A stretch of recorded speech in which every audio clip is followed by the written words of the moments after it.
Opani qizi Jumagul degan Bizani Delta klinikani qayerdan tanib keldingiz?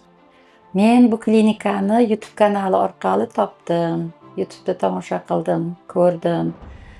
Keyin telefon raqamlarini o'sha yerdan ko'rib, telefon qilib keldim. Muolajalaringiz qanaqa bo'ldi? Nima tashxis qo'yishdi? Muolajalar yaxshi bo'ldi. Menda ana bordi, poliartrit bordi. Ko'p yillik poliartrit bordi. Birinchi mayda bo'g'inlar og'ridi, qo'limda, oyog'imda bo'g'inlari. Keyin asta-sekin tepaga qarab chiqdi o'sha og'riqlar. Mana tirsaklarim og'ridi, yelkam og'ridi.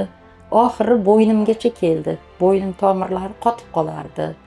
Keyin o'ng yelkamda osteoxondroz bor edi. Juda ham kuchli og'riq bor edi. Qo'llarimni ko'tara olmas edim.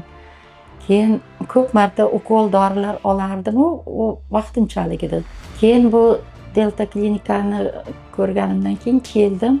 Hozir yaxshiman, Xudoga shukr. Mana bugun 4-kun. Mashqlarni, aytgan mashqlarni bajardim vaqtida. O'zimda ancha yengillik his qildim. Hozir og'riqlarim kamaydi. Osteoxondroz kasali bor dedingiz.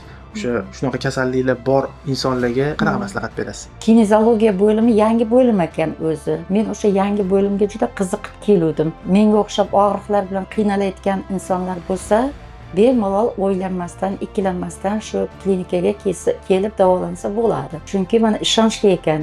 Hozir ancha yengil bo'lib qoldim.